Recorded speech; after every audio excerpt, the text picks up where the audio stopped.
Long time no talk, you guys. Before we jump into the video, don't forget to like, comment, and subscribe to the channel.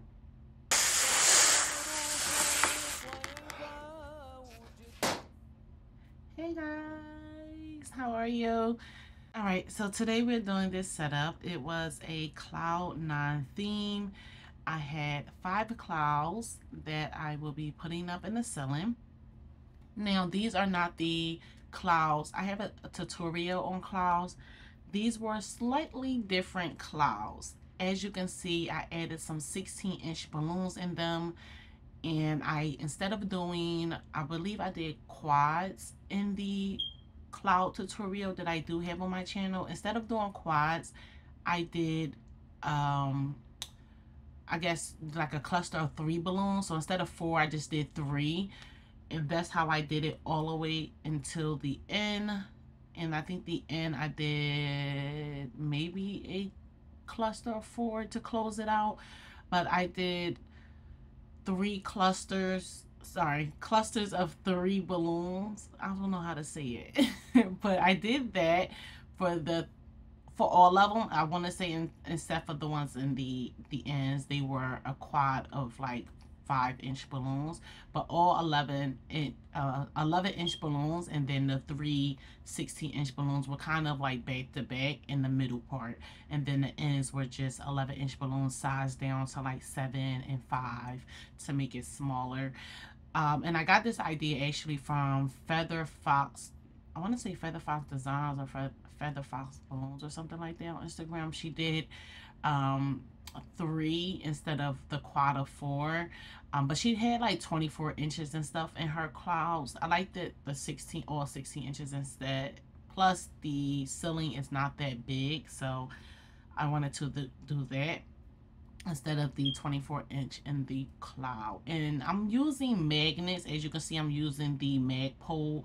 I'm using magnets to put it up in the ceiling, and I do attach it at 2 points, because if you attach it at 1 point, meaning if I just do one attachment in the ceiling, then it will just spin around and spin around. So I do attachments at 2 points, and I use 10-pound fishing line because I really like making sure that it's giving like it's hanging from out of thin air kind of thing. And a 10-pound fishing line gives me that look.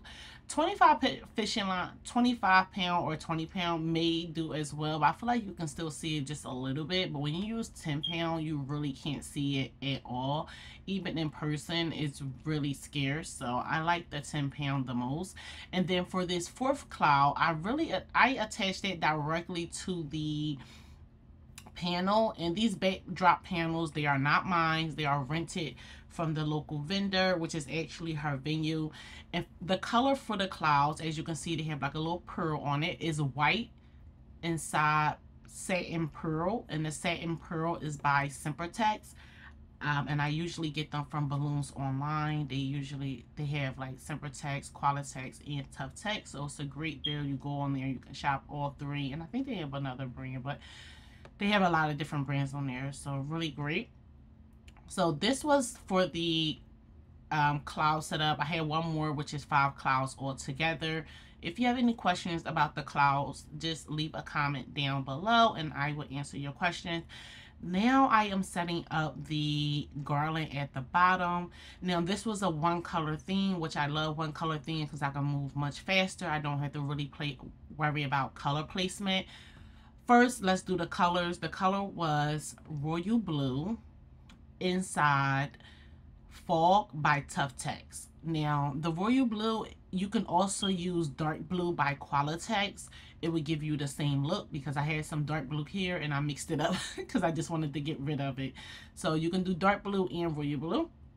Now, this is how I prep, you guys. This is how I prep, because every setup, I guess, don't get the same prep. It all depends on how many colors and, you know, the style of design and things like that. So for this, I prep by doing 2 clusters of 8 balloons tied together. So I had some of those. They was like my base I was using, and then I had some quads on the side. As you see, I just grabbed a quad just to add it in.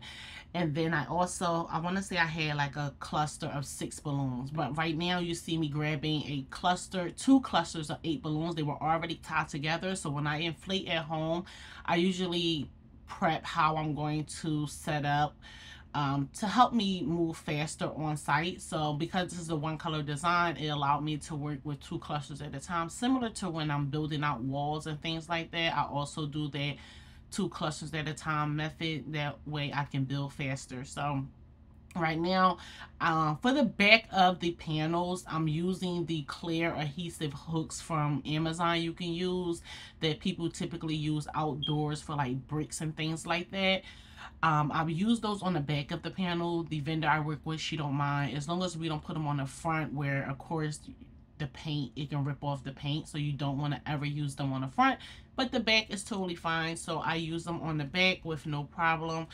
And then here I had put, because I kind of wanted the balloons to come up a little bit, and you see it's falling down, because I put tape on the side and it wasn't staying. So I end up doing the clear adhesive hook on the back of the panel instead of the, because of this, you can't really tell from the backdrop from the front, but this backdrop is pretty wide. I want to say it's about 1 foot wide. So it's a big room. It's a lot of room from the back to the front.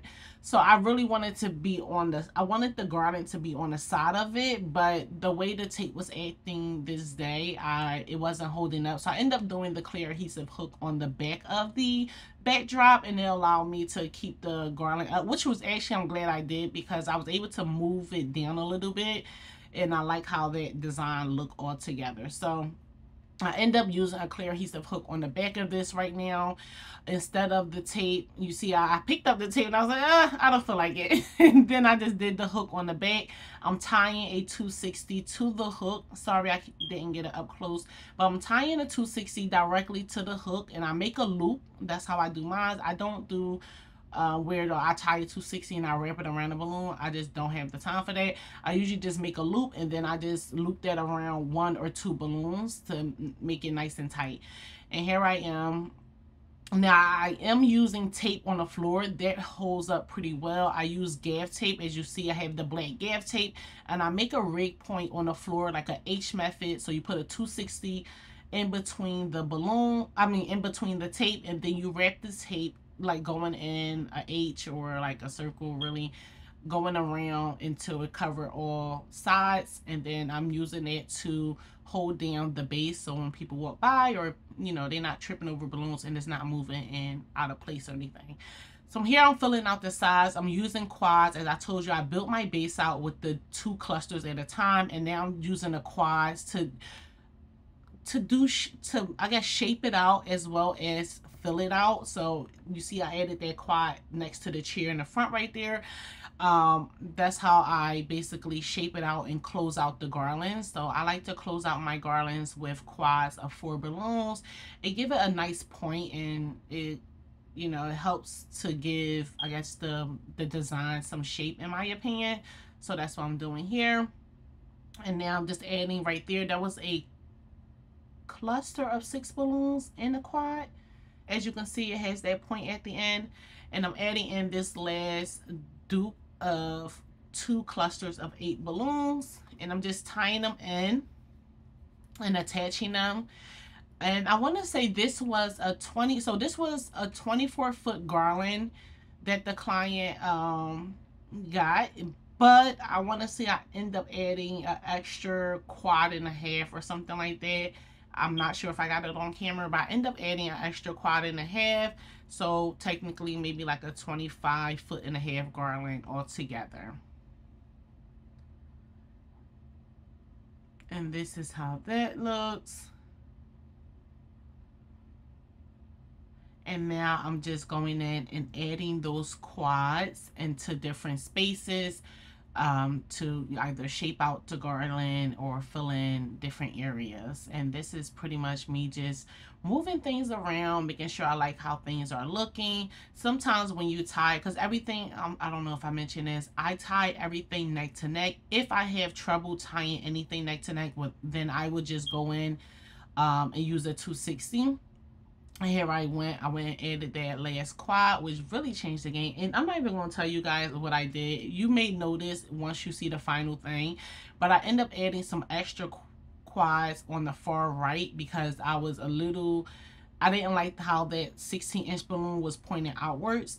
So I end up adding quads to the bottom of it, and then I didn't like that shape. Like, I like this shape much better, and I'm mad I added those quads there. And you'll see it kind of looked like a little hump now, the final one, but I don't know what I was thinking. I should have just turned the 16-inch around, like twist it around instead of just adding those quads, because it definitely changed the shape a little bit that I wasn't really feeling. But I mean, alhamdulillah, it was still looking nice. So here I am fixing that last quad because it fell back when I was building the garland. And honestly, that quad all the way at the top in the back, I should have moved that to the front, maybe in front of the light, but up a little bit, because it looked like it was not in the design. I mean, it was kind of far away in my opinion, looking at it now, even though that quad gave me a headache. Yeah, it looked a little distance, but this is pretty much the end, you guys. I'm just going to add on my 5-inch balloons, which were I use my legenda. If you have a legenda, I use my legenda on 0.7 for my 5-inch balloons, and that's what I use here. And then that's for double stub. If they're single stub, I use it on 0.6. And if you're using a hand pump, I usually just use 1 pump of air, because I do like my 5 inches size to about 3 or 3.5 inches. But this is the final look, you guys. This is how everything came out. We had some floral that we end up adding inside the design for extra pop, and this is how, and it was silk floral, so it wasn't real, but it looked great with the overall design. I hope you guys enjoyed the video. I hope you enjoyed my commentary, and I will see you in the next one. Bye.